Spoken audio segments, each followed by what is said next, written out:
ஓம் சரவண பீடம் ஆன்மீக ஜோதிட ஆராய்ச்சி மையத்திற்கு வரவேற்கிறோம். முருகன் அருள் புரிவார். வணக்கம். எனையாண்ட குருநாதன் பொற்பாதம் போற்றி. இந்த ஜோதிட கலையை எனக்கு கற்றுக் கொடுத்த குருமார்களின் பாதம் தொட்டு உங்களெல்லாம் சரவண பீடம் யூடியூப் சேனல் மூலம் சந்திப்பதிலே மற்றற்ற மகிழ்ச்சி. இது சரவண பீடம் ஆன்மீக ஜோதிட ஆராய்ச்சி மையம், கோவை.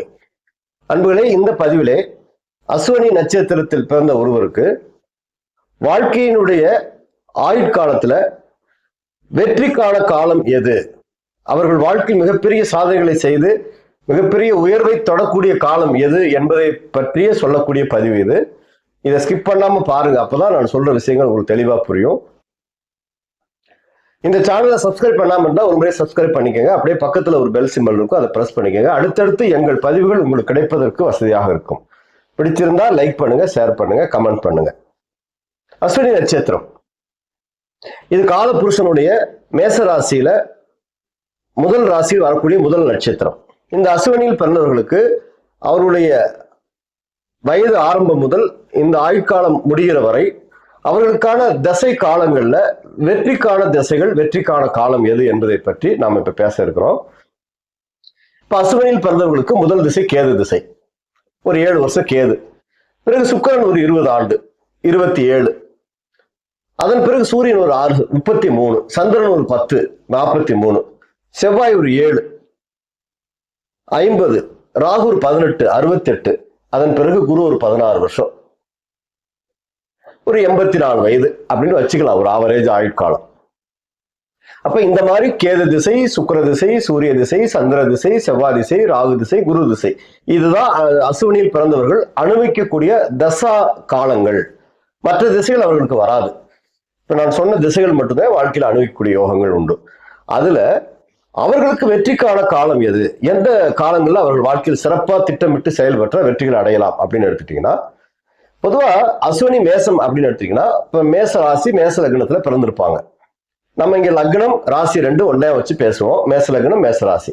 அப்ப மேசத்தில் பிறந்தவர்களுக்கு லக்ன சுபர்கள் அப்படின்னு சொல்லக்கூடிய கிரகங்கள் யாருன்னு பாத்தீங்கன்னா, லக்னாதிபதி செவ்வாய், அடுத்து பூர்வ புண்ணியாதிபதி சூரிய பகவான், இவர்கள் இந்த ஜாதகத்திற்கான யோகாதிபதிகள். அடுத்து குரு பகவான் பாக்கியாதிபதி, அவர்கள் லக்ன சுபர் தான். செவ்வாய், சூரியன், குரு, இவர்கள் 3 பேரும் திரிகோணாதிபதிகள். இந்த மேசத்தில் அஸ்வினியில பிறந்தவர்களுக்கான வெற்றிக்கான கிரகங்கள் இவர்கள் தான். அப்ப இவங்க ஜாதகத்துல எப்படி இருக்காங்க, என்ன அமைப்பில் இருக்காங்க அப்படின்னு பார்த்துதான் அவங்க தசாபுத்தி வரும் காலங்கள்ல அவர்களுக்கு வெற்றியா தோல்வியா என்பதை நம்ம தீர்மானிக்க முடியும். பொதுவாகவே இந்த திசைகள் அவர்களுக்கு வாழ்க்கையில நன்மை செய்யாமல் போகாது.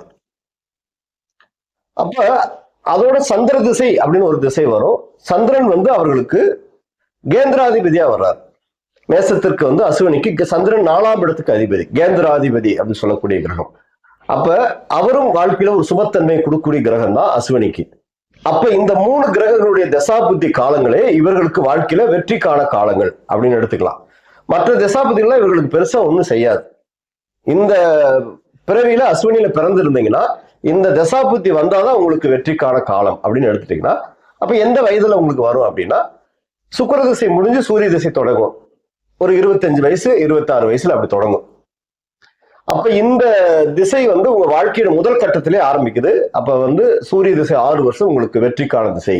பூர்வ புண்ணியாதிபதி, பூர்வ ஜென்ம பலம், பூர்வீக சொத்துகள், முன்னோர்கள் ஆசீர்வாதம், வாழ்க்கையில மிகப்பெரிய உயர்வை தொடரக்கூடிய காலம். நல்ல உத்தியோகம் கிடைத்து நல்ல வெற்றிக்கான அமைப்புகளை அடையக்கூடிய திசை 6 வருஷம் சூரிய திசை. பிறகு சந்திர திசை 10 வருஷம் வரும். சந்திரனும் உங்களுக்கு கேந்திராதிபதி. 10 ஆண்டுகள் சொத்துகள், இடம், வீடு, வாகனம், வாழ்க்கையில் வெற்றி யோகங்கள். ஒரு 30-31 வயசுலேயே வாழ்க்கையில அஸ்வினியில் பிறந்தவங்களுக்கெல்லாம் நல்ல திசைகள் வாழ்க்கையில சப்போர்ட் பண்ணக்கூடிய காலங்கள். அப்படின்னா 40 வயது வரைக்கும் சந்திர திசை இருக்கும். அப்ப அந்த காலங்கள் அப்படின்னு எடுத்தீங்கன்னா ஒரு 26 வயது 25 வயதுக்கு பிறகுவே அஸ்வினிக்கான வெற்றிக்கான காலம் முதல் பகுதியிலே அவர்களுக்கு தொடங்குது. கல்வி, அவர்களுடைய வாழ்க்கையுடைய முதல் படி முடிஞ்சு அடுத்து திருமணம், தொழில், உத்தியோகம் போகக்கூடிய காலத்திலே நல்ல திசைகள் அவர்களுக்கு சப்போர்ட்டா வருது. குரு திசை எடுத்துட்டீங்கன்னா கடைசி பகுதியெல்லாம் வரும். வாழ்க்கையோட 60 வயசுக்கு பிறகு குரு திசை வரும். அது சம்பாதிக்கிற வயசுல வரணும் நல்ல திசைகள் அப்படின்னு எடுத்துட்டா இந்த 2 திசைகள் தான் அவர்களுக்கு யோக திசைகள். சூரியனும் சந்திரனும் அந்த அஸ்வினியில் பிறந்தவங்களுக்கு வாழ்க்கையில் மிகப்பெரிய அந்த வெற்றிகள் 16 ஆண்டுகள் தொடர்ந்து. அடுத்து செவ்வாய் கண்டினியூவா வருவாரு. செவ்வாய் லக்னாதிபதியா இருந்தாலும் அசுவனில் பிறந்தவங்களுக்கு மேசத்திற்கு அதிபதி செவ்வாய் அவரே அஷ்டமாதிபதியா வர்றதுனால சிலருக்கு நன்மைகளை கொடுக்காம போயிடுவாரு. ஆனா இந்த 2 திசைகள் கட்டாயம் வெற்றியை தரும். அதுல முன்னேற்றத்துக்கான காலம் ஆரம்பம் அப்படின்னு எடுத்துட்டீங்கன்னா இவருடைய 25 வயசு 26 வயசுல முன்னேற்றத்துக்கான காலமும் ஆரம்பம் ஆயிடுச்சுன்னு வச்சுக்கோங்க.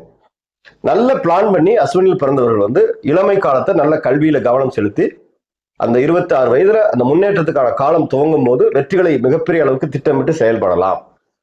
அதே மாதிரி திடீர் அதிர்ஷ்ட மாற்றங்கள் உங்கள் வாழ்க்கையில அந்த காலத்துல கிடைச்சிரும்.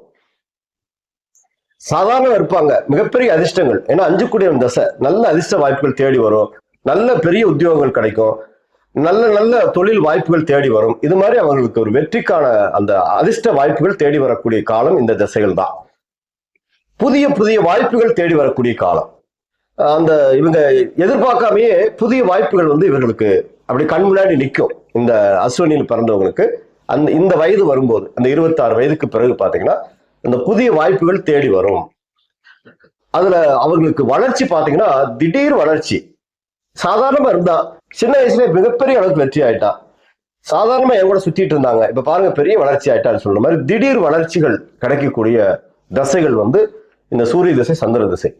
அப்ப திட்டமிட்டு உங்க ஜாதகத்துல நீங்க அஸ்வினில பிறந்திருந்தீங்கன்னா சரியா இளமை காலத்திலே திட்டம் போடணும். நீங்க அது வெற்றிக்கான ஒரு வளர்ச்சி. அதுல தொழில் உயர்வு பாத்தீங்கன்னா நீங்க சுய தொழில் செய்யறவங்களா இருந்தா அந்த தொழில் உங்களுக்கு அப்படியே லட்டு மாதிரி கை கொடுக்கும். நீங்க எதை தொட்டாலும் வெற்றி மேல் வெற்றி, தொழில் வளர்ச்சியை நோக்கி போயிட்டே இருக்கும். நீங்க ஒரு 40 வயது அப்படிங்கிறப்ப லைஃப்ல ஒரு பெரிய ஒரு தொழில் அதிபரா லைஃப்ல செட்டில் ஆகக்கூடிய அமைப்பை இந்த அஸ்வினிக்கு இந்த தசா புத்திகள் இந்த சூரிய திசை சந்திர திசை ஏற்படுத்திடுது. அதுல பண வரவு பாத்தீங்கன்னா 4 பக்கத்துல பணம் வரும். எந்த திசையில இருந்து பணம் எப்படி வருதே தெரியாத அளவுக்கு தொழில் செய்யறவங்களுக்கு எல்லாம் ஆர்டர் மேல ஆர்டர் வரும், பணம் தேடி குவியும்.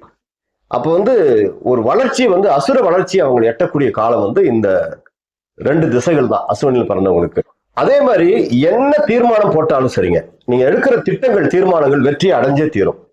அதே மாதிரி உங்க உயர்வுக்கான காலம் உங்களுக்கு அதுதான் அப்படின்னா நீங்க பெரிய பெரிய திட்டங்கள் போட்டு வாழ்க்கையில் வெற்றி அடையக்கூடிய காலம் உங்களுடைய சூரிய திசை சந்திர திசை தான். நீங்க அதை சரியா திட்டம் போட்டு செய்யணும். இந்த தசை காலங்களில் பாத்தீங்கன்னா தன்னம்பிக்கை அப்படி வரும் உங்களுக்கு. நீங்க எதை செய்தாலும் ஒரு போல்டா செய்வீங்க, ஒரு தன்னம்பிக்கையோடு ஒரு செயல்படக்கூடிய வெற்றிக்கான காலம் அது அப்படின்னு எடுத்துக்கலாம். நாளுக்கு நாள் உங்களுக்கு தன்னம்பிக்கை அதிகமாயிட்டே போகும். உங்களுக்கு பயம்ங்கிறதே வாழ்க்கையில தெரியாது. இந்த காலத்துல எதை துணிஞ்சு செய்யக்கூடிய ஒரு வெற்றிகள் உங்களை அடைஞ்சிட்டே இருக்கும். முயற்சிக்கு பலன் கை மேல கிடைச்சிட்டே இருக்கும். உங்க முயற்சிகள் நீங்க எதை செய்தாலும் அந்த முயற்சி வெற்றியை நோக்கி தான் போகும், தோல்வியை நோக்கி வராது. வெற்றி மேல் வெற்றி, முயற்சிக்கு கை மேல் பலன் கிடைக்கக்கூடிய காலம். அதே மாதிரி நல்ல ஆதரவுகள் உங்களுக்கு தேடி வரும். நீங்க என்ன கேட்டாலும் அந்த ஆதரவு உங்களுக்கு கிடைக்கும். வங்கியில லோன் கிடைக்கிறது, உங்களுடைய வாடிக்கையாளர் சப்போர்ட்டு, அதே மாதிரி உங்களுக்கு தொழில் பார்ட்னர்கள், உங்க சக தொழில் செய்யக்கூடிய நண்பருடைய உதவி, இதெல்லாம் உங்களுக்கு அந்த காலங்களில் உங்களுக்கு தேடி வரும். உங்க வாழ்க்கையில உங்க மாற்றத்தின் தொடக்கம் என்பது உங்க 26 வயதுக்கு பிறகு உங்களுடைய 40 வயசு வரைக்கும் உங்க வாழ்க்கையின் மாற்றத்தின் தொடக்கம். எழுதி வச்சுக்கோங்க, அஸ்வினியில் பிறந்தவர்களுக்கு இந்த திசை நன்மை செய்யாமல் போனதாக சரித்திரமே இல்லை. என்னுடைய அனுபவத்தில் நான் பார்த்த கிளைண்டுகளுக்கு ஒரு சிலருக்கு வேணா விதிவிலக்கா இருக்கலாம். ஏன்னா அந்த கிரகங்கள் போய் நின்ற இடம் சரியில்லாம, கூட சேர்ந்த அமைப்புகள் சரியில்லாம, இப்ப சூரியனும் சந்திரனும் போய் ஒரு நின்ற இடம் லக்னத்துக்கு 3, 6, 8, 12 மறைந்து நீச்ச வீடுலையோ, இப்ப சூரியன் போய் துலாத்துல இருந்து சந்திரன் போய் விருச்சியத்துல இருந்து, இந்த மாதிரி திசைகள் அந்த கிரகங்கள் பலம் இழந்து திசை நடத்தினால் மட்டுமே அந்த தோல்விகள் உங்களுக்கு கிடைக்கும். அதை கூட நீங்க சரியான வழிகாட்டுதல் மூலமா, நல்ல எளிய இறை வழிபாடுகள் மூலமா மிகப்பெரிய வெற்றிகளை அடைய முடியும். அந்த காலங்களில் அந்த திசை அந்த கிரகங்களை பலமா ஆக்டிவேட் பண்ணி அந்த கிரகத்துக்கான வழிபாடுகளை முறையா செய்யும் போது கண்டிப்பாக அஸ்வினி பிறந்தவர்களுக்கு சூரிய திசையும் சந்திர திசையும் வெற்றியை தராமல் போகாது. அப்போ ஒரு சிலருக்கு விதிவிலக்கு இருக்கலாம் ஒழிய மேக்சிமம் ஒரு 90% ஜாதகங்களுக்கு அஸ்வினியில் பிறந்தவர்களுக்கு சூரிய திசை சந்திர திசை முயற்சிக்கான வெற்றிக்கான காலம். உங்க உழைப்புக்கான பலனை முழுசா கிடைக்கக்கூடிய நேரம் தான் உங்க சாதனைக்கான நேரம் அப்படின்னு எழுதி வச்சுக்கோங்க. இந்த 16 ஆண்டுகள் நீங்க சாதனை வாழ்க்கையில செய்த காலம் அப்படின்னு திரும்பி பார்த்தீங்கன்னா இந்த 16 வருஷமா தான் இருக்கும். எனவே இந்த மாதிரி அஸ்வினி நட்சத்திரத்தில் பிறந்தவர்களுக்கு உங்களுடைய வாழ்க்கையுடைய ஆயுட்காலத்துல நீங்க வெற்றி அடையக்கூடிய காலம் அப்படின்னு எடுத்துட்டீங்கன்னா உங்க 30 to 40 அப்படி எழுதி வச்சுக்கலாம். அதுல ஒரு சிலருக்கு 25 வயசுலேயே தொடக்கமாயிரும், 25 to 40 வயது. இந்த வாழ்க்கை இந்த காலங்களை சரியா நீங்க திட்டமிட்டு செயல்பட்டீங்கன்னா இந்த 2 திசைகளும் உங்களை வாழ்க்கையில் உயரத்தை தொட வைத்து வெற்றி மேல் வெற்றி அடையலாம் என்று சொல்லி நான் வணங்கும் செந்திலாண்டவனை பிரார்த்தனை செய்து உங்களை விடைபெறுவது கோவை முருகனடிமை. நன்றி, வணக்கம்.